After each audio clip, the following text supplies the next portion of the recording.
Apa sih diabetes mellitus itu? Nah, diabetes mellitus adalah kondisi di mana tubuh tidak dapat memproduksi atau menggunakan insulin dengan efektif, sehingga kadar gula darah atau glukosa dalam tubuh ini menjadi terlalu tinggi.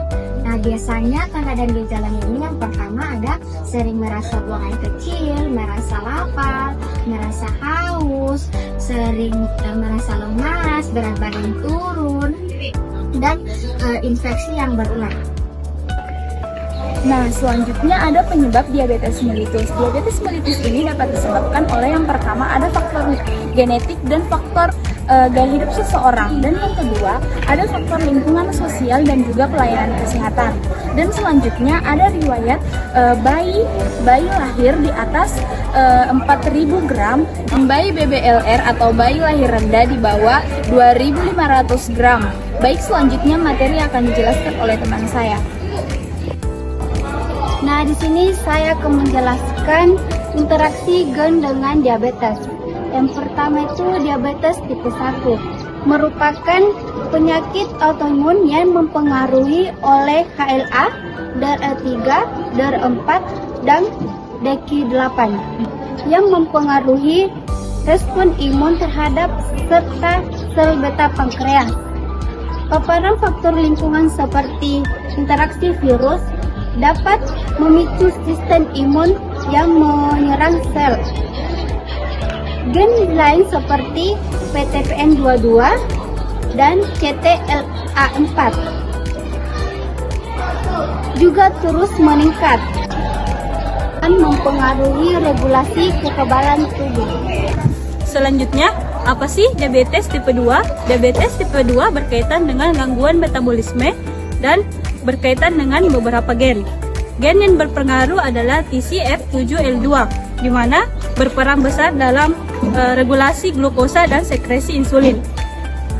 Kemudian selanjutnya ada gen FTO, di mana gen FTO meningkatkan resiko melalui obesitas, dan sedangkan PPARG mempengaruhi sensitivitas insulin dan metabolisme lemak.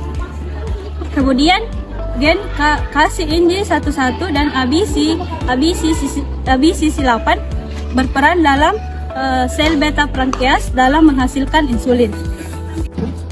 Nah, selanjutnya kita akan belajar mengenai interaksi stres oksidatif dengan kejadian diabetes mellitus. Nah, apa sih stres oksidatif itu? Stres oksidatif adalah ketidakseimbangan antara radikal bebas dengan sistem antioksidan dalam tubuh kita, sehingga radikal bebas ini akan merusak sel dalam tubuh. Nah, sama halnya dengan kejadian diabetes mellitus ini, di mana radikal bebas akan merusak sel beta pankreas, di mana sel beta pankreas ini adalah sel yang menghasilkan dan mengeluarkan hormon insulin untuk mengatur kadar gula darah dalam darah. Nah, selanjutnya stres oksidatif ini akan merusak pensinyalan insulin di otot dan di hati dengan merusak protein pensinyalan, sehingga sel otot dan sel hati ini tidak lagi merespon kedatangan glukosa. Nah, glukosa akan mengendap di dalam darah dan akan terjadi yang namanya hiperglikemia atau kenaikan kadar glukosa darah. Nah, ternyata ada beberapa gen yang dapat memperparah terjadinya resistensi insulin dan kejadian atau resiko diabetes mellitus. Yang pertama adalah gen NOx4 atau biasa disebut NADPH oksidasi 4. Nah, gen ini yang menghasilkan stres oksidatif. Kemudian ada yang namanya gen PPARGC1A atau biasa disebut dengan peroxisom proliferator aktivator reseptor gamma koaktivator 1 alfa, di mana dia ini akan memperlemah pertahanan sel dalam tubuh kita. Nah, bagaimana sih interaksi nutrisi dengan diabetes mellitus? Nutrisi memiliki peran penting dalam fungsi bahan dan pengelolaan diabetes mellitus. Jenis dan jumlah makanan yang dikonsumsi sangat mempengaruhi kadar glukosa darah dan fungsi insulin. Nah, berikut adalah alur terjadinya penyebab diabetes mellitus. Nah, diabetes mellitus diawali dengan pola makan yang tidak sehat, seperti tinggi gula, tinggi lemak, karbohidrat sederhana, porsi makan yang berlebihan, serta kurang mengonsumsi buah-buahan, serat, dan sayur-sayuran.